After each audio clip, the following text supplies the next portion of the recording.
Témoignage de Michael Watson. L'ancien membre de l'église du pasteur Kanzo Atsushi et Snatchetwell, mars 2017. Je suis un ancien membre de l'église du pasteur Kanzo Atsushi. Je vais parler de mon départ du chemin de Jésus et de ma réconciliation, à la demande du pasteur Robert. Je parlerai de mon témoignage. Il m'a envoyé un courrier électronique afin que je puisse faire part de mon expérience. Je ne me réunis pas dans son église car il se trouve dans un autre pays. Ma sœur Kimberly, également déviée, parlera de son expérience à une autre occasion. J'ai commencé à me réunir dans l'église du pasteur Kenzo quand j'étais encore jeune en 1995. Nous étions très amis avec Kenzo et ensemble nous avons fait des prières dans la montagne. Il a toujours fait ses missions seul. Un jour dans l'une de ses missions, j'ai vu un homme aux yeux bleus, aux cheveux blonds dans la maison du pasteur, et cet homme a disparu sous mes yeux. Après cela, j'ai commencé à croire au pasteur Kenzo, et c'est à partir de ce jour que j'ai commencé à se rassembler dans son église. Nous avons fait 40 jours de prière sur la montagne puis je suis allé à l'école. Lorsque je suis passé devant les jeunes de l'école, ils sont tombés dans des manifestations démoniaques à travers l'onction qui quittait mon corps. J'ai juste chassé les démons des jeunes et les ai soulevés du sol. Quand j'ai grandi, j'ai pu faire une mission avec lui et avec d'autres frères. C'était une mission en Afrique. Je suis allé avec eux, mais je suis tombé malade et j'ai dû rentrer. Je n'étais pas prêt à faire face à cette mission et je suis revenu avec des missionnaires. Le groupe de missionnaires et moi-même avons été bombardés avec les traits enflammés de l'obscurité. L'église du pasteur était simple, la seule différence étant les signes surnaturels et les merveilles qui s'y déroulaient. Il y avait un ministère actif et surnaturel. C'est là que je suis devenu fidèle à la voix de Jésus. À la mort du pasteur Kanzo, j'ai été blessé et humilié par la nouvelle direction. Ils ont pris la position que le pasteur m'a donnée parce que je n'étais pas d'accord avec les innovations. La vérité a été échangée contre de l'argent. J'ai quitté la ville et j'ai cessé de me rassembler dans cette église. Le fils de Kanzo est parti et je ne l'ai plus revu. J'avais déjà un diplôme universitaire et j'ai beaucoup travaillé dans ma vie financière. J'avais le boulot de mes rêves. Plus tard, le vide a envahi mon âme. Le désir de faire la mission était grand en moi, mais le travail me faisait arriver tard dans la nuit à l'église. Je travaillais aussi pendant les jours du culte religieux. J'étais impliqué et centré uniquement sur les choses de la vie sur terrestre. J'ai arrêté d'aller à l'église et j'ai arrêté d'évangéliser. Maintenant, j'avais un bon salaire et me consacrais au nouveau métier. Mais la voix de l'appel de Dieu sur moi était plus grande dans ma vie.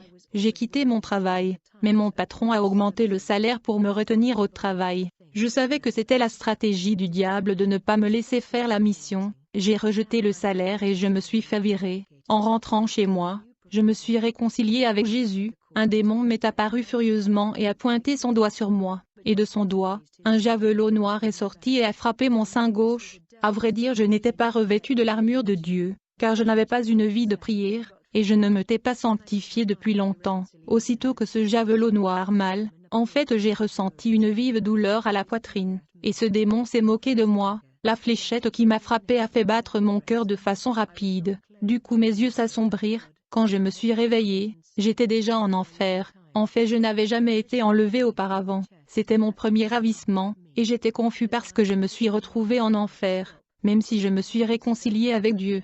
Ma question était de savoir si le Seigneur Dieu m'avait pardonné. Du coup l'ange du Seigneur est venu à moi pour le soulagement de mon âme car je pensais que je serais perdu pour toujours. Les chrétiens en enfer. L'ange et moi avons traversé les serpents diaboliques pour traverser cette vallée horrible. Je suis arrivé dans une vallée qui n'avait que des chrétiens. J'ai vu beaucoup de frères en enfer. Ils étaient décédés il y a 20 ans. Ils étaient membres de l'église du pasteur Kanzo. Incroyablement, j'ai demandé à l'ange pourquoi il y avait beaucoup de personnes d'une église endoctrinées par la parole sainte à cet endroit. L'ange a dit, ils n'ont pas pratiqué la sanctification. Quand le pasteur Kanzo enseignait, il croyait même en la parole, il y prêtait peu d'attention et ne marchait pas dans la vérité. L'ange m'a montré un autre groupe de personnes qui s'est également réuni avec le pasteur Kanzo. Ils sont morts il y a 30 ans, toute l'église croyait qu'il était sauvé.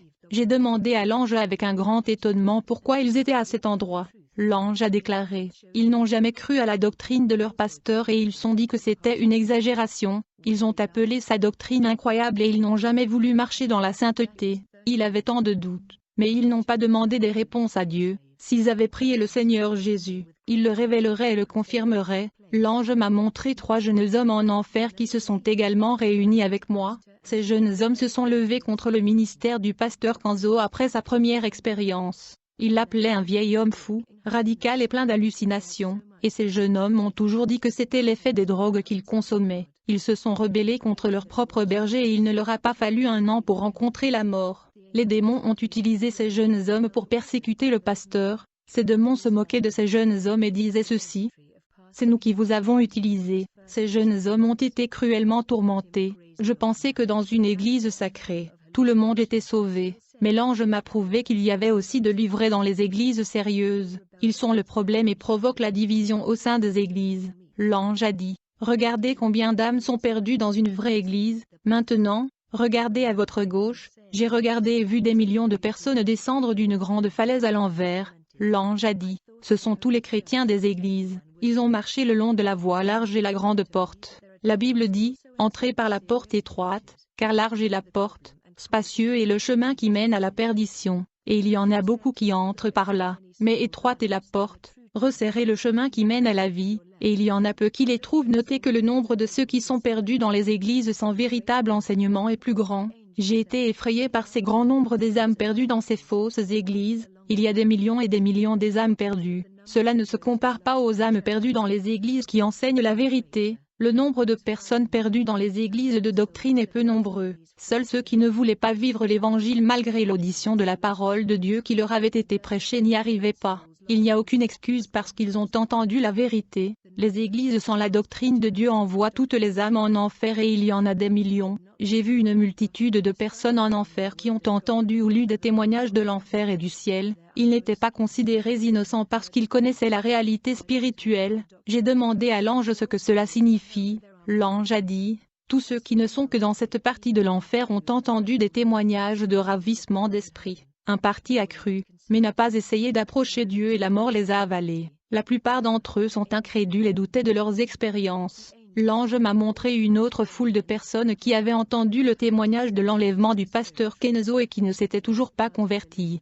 J'ai vu des gens en enfer en blasphémant sur l'esprit qui utilisait le berger Kenzo. Ils ont dit qu'il faisait des miracles à travers les démons. Alors ils ont offensé l'esprit de Dieu qui a agi sur lui. L'ange a déclaré: les témoignages ne suffisent pas pour sauver les âmes. Les démons ont semé les germes de l'incroyance pour qu'ils ne croient pas et ainsi la semence a été semée et extraite de leur vie. Guerre spirituelle. J'ai vu en enfer une légion d'armures démons. Ces démons sont ceux du combat spirituel, dont la fonction est de faire la guerre aux églises, et de l'enfer. J'ai vu une église qui a défié ces démons, mais cependant toute cette congrégation qui avait défié les démons n'avait pas l'armure de Dieu pour le combat. L'ange m'a montré qu'ils étaient nus et sans vêtements dans le monde des esprits. Ils ont révélé leur honte aux démons et n'avaient aucune condition spirituelle pour une confrontation et pour faire face à ces créatures. L'ange m'a montré 3 églises qui sont pures dans ma ville. Les démons étaient autour de ces églises voulant détruire leur évangile. Ensuite, j'ai vu une petite église et 3 démons ont voulu pénétrer à l'intérieur, mais ils n'ont rien trouvé d'anormal dans cette église pour obtenir une entrée légale. L'un de ces démons est celui de la prospérité, et l'autre est celui de maquillage. Le 3e était celui de froideur spirituelle. Ces démons ne pouvaient pas s'infiltrer dans cette petite église. L'ange a dit: savez-vous qui est le pasteur de cette église? J'ai dit: je ne sais pas. Qui est-il? L'ange a déclaré: cette église est du berger Robert Atsushi qui bloque l'entrée de ces démons dans le ministère. Par la pureté de la parole, défendant le saint évangile, s'il permet à l'un de ces 3 démons d'entrer dans son ministère, il sera détruit. En fait, Satan a envoyé un prédicateur célèbre dans son église. Il était accompagné du démon de la froideur spirituelle. Ce prédicateur a déclaré: ma renommée attirera une foule nombreuse dans votre église et votre ministère prospérera. Tout pasteur qui aime le nombre de personnes accepterait cette proposition, mais le pasteur Robert a décliné l'invitation. Puis Satan a envoyé un chrétien riche qui était expert en théologie de la prospérité. À côté de ce riche se trouvait le démon de la prospérité. Ce riche chrétien a promis de donner au pasteur Robert la dîme d'1 million de dollars et de payer tous les frais de sa nourriture, ainsi que des billets d'avion pour qu'il puisse effectuer des missions n'importe où. Tout pasteur ambitieux accepterait la proposition, mais le pasteur Robert n'accepta pas cette offre. Ensuite Satan a envoyé un pasteur très respecté à Robert. On parlait bien de cet homme comme homme de Dieu et des prêtres. Cet homme donnait de l'argent aux gens. Il ne demande aucune offrande et fait croire aux gens qu'il n'était pas l'un des prédicateurs de la prospérité. Cet homme n'a pas besoin de demander de l'argent puisque Satan lui a tout donné dans un pacte qu'il a signé avec lui. Ce prédicateur est un ennemi de la sainteté du corps et a été ravi de voir les femmes de son église prélever leur corps pour qu'il les convoite. Cet homme était accompagné d'un démon de parure extérieure et de maquillage. Il voulait prêcher dans l'église de Robert pour persuader les gens de ne pas suivre la doctrine de la sanctification extérieure. Robert n'accepta pas son invitation et le plan de Satan contre son ministère s'effondra. C'était la défaite du démon de la prospérité, le démon de parure extérieure et maquillage, et celui de froideur spirituelle. Satan a envoyé plusieurs chrétiens se rassembler dans l'église, des gens prêts à faire le travail. Robert a remarqué l'assaut de Satan et n'a pas accepté ses membres. Ses membres étaient pleins de poison de fausses doctrines voulant s'assembler avec lui et tenter de corrompre les brebis lorsque le pasteur allait se rendre dans ses missions. J'ai vu comment ces chrétiens étaient possédés et déguisés en brebis pour détruire le ministère de Robert. À ce moment-là, le pasteur était en guerre spirituelle et j'étais très étonné du grand homme de Dieu. L'Église que son père a laissé a profité de son absence pour répandre des rumeurs selon lesquelles il s'était égaré. Il vivait déjà dans un autre pays lorsque Satan a utilisé la bouche de chrétiens pour diffamer ce serviteur de Dieu. Livre de la vie. L'ange est monté avec moi au ciel et m'a montré le livre de la vie. Et le nom du pasteur Robert a été écrit dans ce livre dans une autre langue. C'était son nouveau nom en train d'être réservé quand il sera arrivé. J'ai demandé à l'ange, « Où est mon nom ?» L'ange a déclaré, « Ton nom a été effacé le jour où tu te détournais du mode de vie sainte. » J'ai demandé l'ange de ne pas laisser mon nom rester effacé, car je m'étais réconcilié. L'ange a dit, « Vous vous êtes réconciliés, mais vous ne vous êtes pas repentis. Vos paroles de repentance qui sortaient de votre bouche ne venaient pas d'un cœur sincère. Placez vos mains dans la charrue. » Mon retour. L'ange m'a pris de cet endroit, ensuite il a retourné mon âme dans mon corps. Quand je suis revenu à mon corps, j'ai senti une main entrer dans ma poitrine tirant une grosse épine. Je l'ai vue sortir de l'intérieur de ma poitrine, et cette main blanche me guérissait. Quand je levai les yeux de mon lit, je réalisai que c'était le même ange qui était avec moi en enfer. Il a dit, « Vous avez été frappé par un diable d'infirmité. » En fait, j'étais spirituellement faible quand j'ai été frappé. C'est ce qui a causé ma mort. Mais maintenant je suis libre. L'ange a disparu et je me suis endormi. J'étais inquiet pour l'église que le pasteur Kenzo a laissée avec sa mort. Son église a perdu la communion avec la vérité.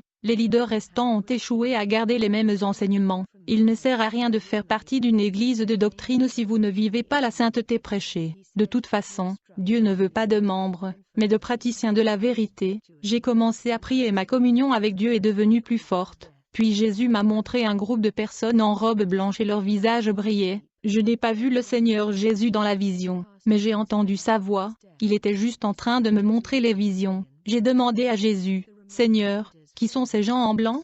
Le Seigneur dit, « Ce sont les prophètes qui ne se sont pas pliés les genoux devant Baal. Ils étaient préparés au combat spirituel. Ce sont des gens qui ont entendu les témoignages d'enlèvement et qui ont changé leur vie. Beaucoup d'entre eux ne connaissaient pas les personnes qui avaient été emmenées au ciel et enfer pour être témoins de l'enfer et du paradis. Mais lorsque leurs témoignages ont atteint leur oreille, leurs vies ont été transformées. » Le Seigneur dit, « Ces gens sont les fruits que je vais élever avec une grande autorité spirituelle sur la terre. » Regardez le nombre des hommes et de femmes courageux qui se préparent au combat spirituel. J'étais inquiet à propos de la corruption qui a touché l'église du pasteur Kenzo après sa mort. Jésus a dit, « Ne vous inquiétez pas pour l'église que mon élu a laissée sur la terre. Il reste encore mes élus que même sans entendre ma vérité ils gardent la sainte doctrine dans leur cœur. Je prendrai beaucoup de mes élus de cette église et le ferai des pasteurs et des missionnaires de nouvelles églises. Ne vous inquiétez pas, je contrôle leur vie. Préoccupez-vous de votre ministère que je lancerai de toute urgence. Vous serez le pasteur d'une nouvelle église qui va survenir. Tu vas plutôt nourrir mes troupeaux bientôt. » En recevant cette révélation, j'étais excité. Quand Élie est allé au ciel, Dieu a ressuscité Élisée. La Bible montre toujours clairement les prophètes qui sont morts et d'autres qui ont été suscités pour le remplacer car le travail de Dieu ne peut pas s'arrêter. Et vous qui priez peut être le prochain prophète à être ressuscité par Dieu. Le Seigneur dit, « J'enverrai mes serviteurs dans de nombreuses villes babyloniennes où le péché règne. » Jésus confrontera les principautés démoniaques qui dominent ces villes. Il luttera contre le péché et délivrera mes élus qui souffrent aux mains de Satan dans ces lieux. Dans la vision, le Seigneur Jésus a mis un anneau d'autorité sur mon doigt. Jésus a dit, « Vous dirigerez un peuple que je mettrai entre vos mains pour le préparer à ma rencontre. » Jésus m'a montré un prêtre vêtu de vêtements sacerdotaux, très ancien du temps de Moïse. J'ai demandé à Jésus, « Qu'est-ce que cela signifie ?» Jésus a dit, « Vous ne comprenez pas la vision. Je veux que mon peuple porte des vêtements saints 24 heures par jour parce que vous ne savez pas le jour où je rassemblerai leurs âmes. Comme les prêtres portaient leurs vêtements sacrés pour entrer dans le tabernacle, Je veux que mon peuple vienne en robe sainte dans ma maison. Je ne veux pas qu'ils viennent en tenue sexy pour me vénérer. Combien ont commis des péchés avec des yeux de désir lubriques à cause de ces vêtements impurs?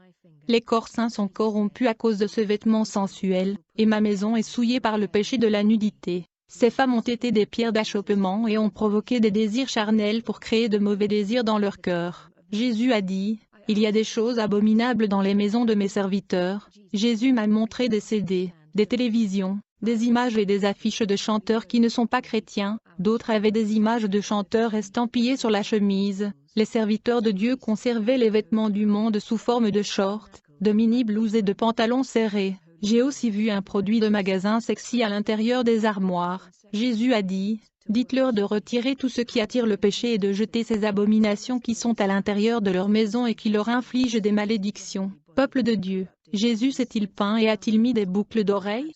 Il a dit, « Soyez saints, comme je suis saint. » Le Seigneur Jésus-Christ m'a montré le combat spirituel des légions terrestres contre un groupe de personnes en blanc. Les robes blancs de ce peuple saint dérangeaient les démons. Ce ne sont pas les légions d'air qui ont attaqué cette fois, ce sont les légions de la terre qui tuent, détruisent et égorgent. En fait, j'ai vu que ces groupes de chrétiens marchaient vers une très belle ville. Les démons ont essayé d'empêcher les peuples de Dieu d'arriver à destination. Ils ont formé une grande barrière empêchant les saints de continuer à avancer vers la ville céleste. Du coup, j'ai vu ces groupes de chrétiens qui ont commencé à reciter des versets bibliques contre les démons. En conséquence, les épées sortirent de leur bouche et frappèrent ces démons. Les démons ont été forcés de laisser cet peuple de Dieu suivre le chemin menant à cette belle ville éternelle. Mais cependant, dans ce groupe, il y avait un jeune homme ayant de vêtements sales. Ce garçon a été saisi par les démons. Le démon lui a dit, « Tu n'entreras pas dans cette ville sainte car le roi ne t'acceptera pas comme tel. » Le garçon dit, « Nous vous avons conquis dans cette guerre.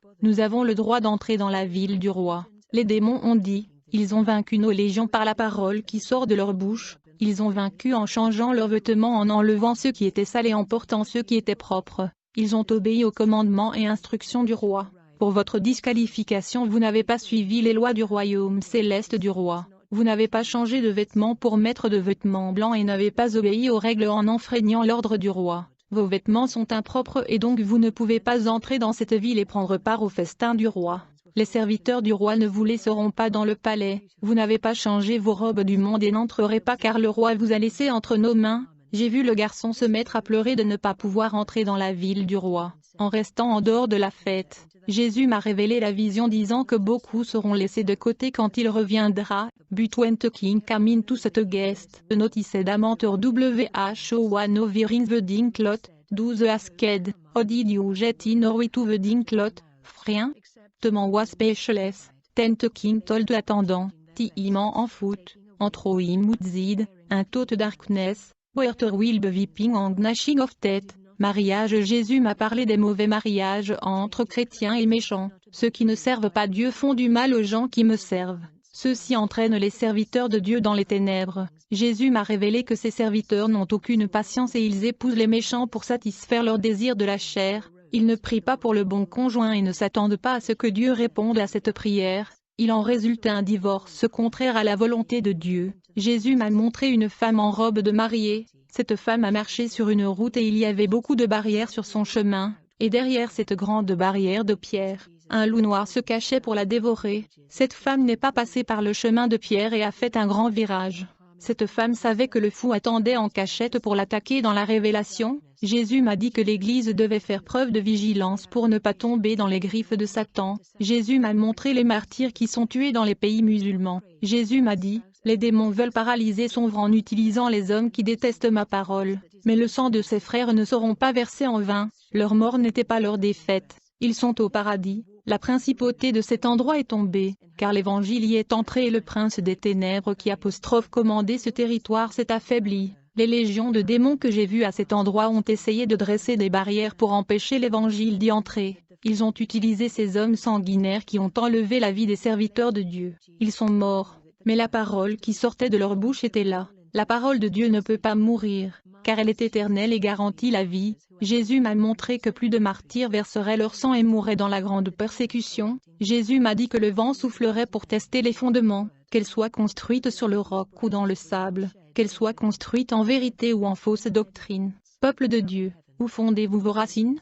votre foi sont-ils construits dans l'évangile de l'argent qui n'accepte pas les épreuves du désert avec leur sécheresse? Le vent prouvera que votre foi et son fondement ne sont pas celles de Jésus car les épreuves vont révéler leurs faiblesses et leurs fissures. Jésus m'a montré beaucoup de maisons construites, et un très violent ouragan a traversé les maisons et en a crevé les fondations, détruisant tout et traînant les murs. Certaines maisons ont résisté au vent et ont continué au même endroit. Le réveil aura lieu dans un petit groupe de fidèles restants. Ils vont passer à travers la fournaise et pleurer, mais ils seront ravivés. Je veux apporter une exhortation au peuple de Dieu. Les légions de démons de l'air sont terribles et elles lâchent l'étrange feu du ciel sur la terre. Je ne commets pas de blasphème parce que j'ai le don de discerner les esprits. Celui qui n'a pas ce don peut tomber dans le blasphème si Jésus ne le lui révèle pas. Un autre moyen de discerner les esprits est par la vie ou les enseignements des faux prophètes. La bouche dit ce qui est plein dans le cœur. L'arbre est connu pour ses fruits. Ces hommes s'approprient les offrandes de Dieu en fonction de leurs ambitions. Jésus m'a montré 3 hommes cupides. Ces 3 hommes ont été appelés à comparaître devant le roi. En entrant dans une pièce, ils se présentèrent devant le roi. Le roi ouvrit un rouleau et jugea ces 3 hommes. Le roi se fâcha contre les 3 hommes et ordonna aux chevaliers de la cour de les conduire au hangar. Les 3 hommes ont été décapités. Un autre jeune homme est arrivé plus tard pour être jugé. Ce jeune homme qui était venu au procès était moi. J'avais peur d'être condamné à mort. Le roi me regarda et me tendit un verre de vin. Le chevalier dit, « Tu as trouvé grâce devant le roi, tu as plu au Seigneur. » Dans cette vision du verre à vin, je comprends que c'est le mariage de l'agneau. Cette vision m'a délivré de la condamnation. Mais le roi a assommé les 3 faux prophètes. Après que Jésus m'a montré ces choses, il a dit, tandis que les gens d'aujourd'hui applaudissent les ministères de faux prophètes qui financent un système religieux corrompu, mes serviteurs souffrent dans mon travail. Si ces empires religieux se tiennent debout, les gens qui financent ces églises, les faux prophètes construisent leur paradis sur la terre avec des offrandes et la dîme, tandis que ceux qui y contribuent doivent survivre dans des temps misérables de pauvreté. Entrez dans les saintes églises qui gardent la parole, elles ont corrompu le monde. Le Seigneur a dit, je prendrai le mien de l'intérieur du faux système de ces pasteurs qui ont prêché dans leurs églises contrairement à mes enseignements. Jésus m'a dit qu'à cause de ces hommes, même les saintes églises se corrompent peu à peu. Jésus m'a montré dans la vision les démons jetant une poudre noire dans les yeux de tous les bergers et membres. Ces hommes, aveuglés, ont commencé à croire en la prédication des faux prophètes. Les bergers qui ont autrefois servi Dieu ont commencé à croire en une fausse prédication. La compréhension des bergers a été aveuglée par cette poudre noire. Quelle vérité ils croyaient auparavant, ils ont maintenant cessé de croire. Ce qui était une saine doctrine et la sainteté était maintenant considéré comme du légalisme et de la religiosité. Ils ont commencé à mépriser la parole de réparation et à renoncer au monde, faisant peu de péchés. Dans cette vision sont apparus 2 chrétiens qui ont essayé d'ouvrir les yeux de ces bergers qui sont tombés. Ces bergers ont une fois épousé la saine doctrine.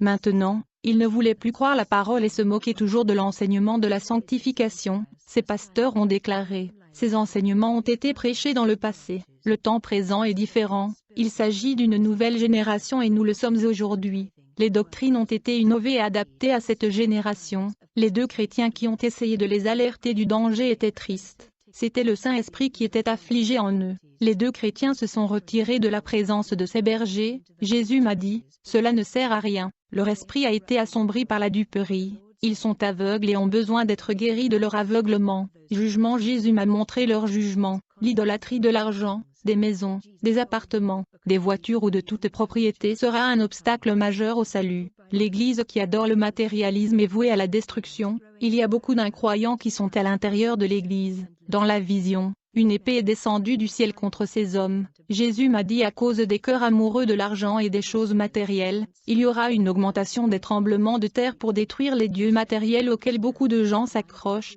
L'Église qui est dans le péché et ne veut pas se convertir tombera dans les griffes de Satan, et les élus fuiront de ces temples et se rassembleront pour adorer Dieu ailleurs. Jésus m'a dit qu'il enverrait des tremblements de terre, des tsunamis et des ouragans à cause de faux prophètes. Leurs iniquités ont déjà atteint Dieu. De nombreux innocents vont mourir à la suite de catastrophes physiques. Et cela se produira à cause des faux prophètes. Dieu purifiera les églises qui lui obéissaient mais sont maintenant remplies de faux et désobéissants prophètes dans la chair. Jésus m'a montré en vision les tremblements de terre et les tsunamis tuant beaucoup de faux prophètes avec des millions d'innocents. Les maisons et les appartements des faux prophètes ont été détruits par les tremblements de terre. Ils ont été condamnés à cause de leur corruption. Dieu pointera son doigt aux 4 coins du monde. Chaque pays en subirait les conséquences à cause du péché. Les tremblements de terre, la maladie, la famine et la mort vont se multiplier pour ravager le monde. Jésus m'a dit qu'il préparait déjà son épouse et que les dernières bénédictions seraient versées aux fidèles,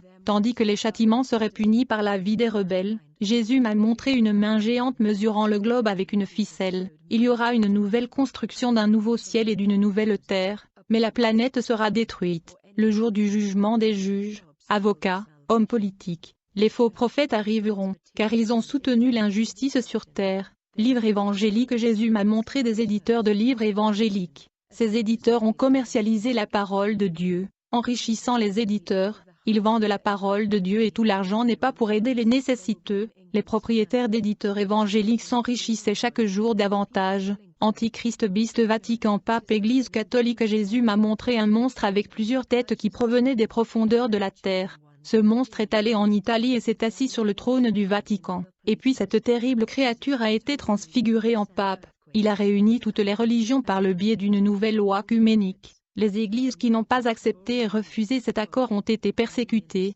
car le décret donnait des pouvoirs au Vatican. Après cette vision, le Seigneur Jésus m'a dit de retourner dans mon corps. Je suis revenu à la terre et était dans ma maison. J'ai prié Dieu et dit, « Seigneur, que signifie cette vision du Vatican ?»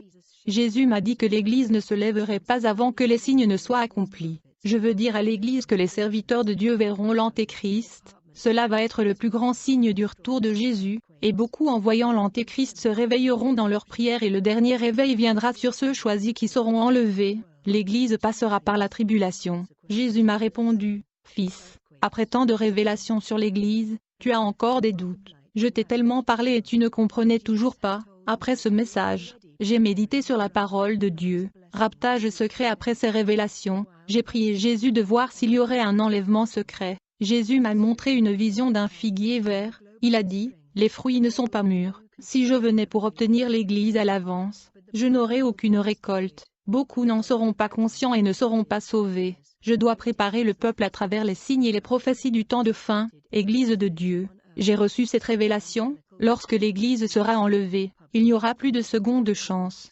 Avez-vous entendu parler d'une seconde chance pour ces vierges endormies qui n'avaient pas d'huile?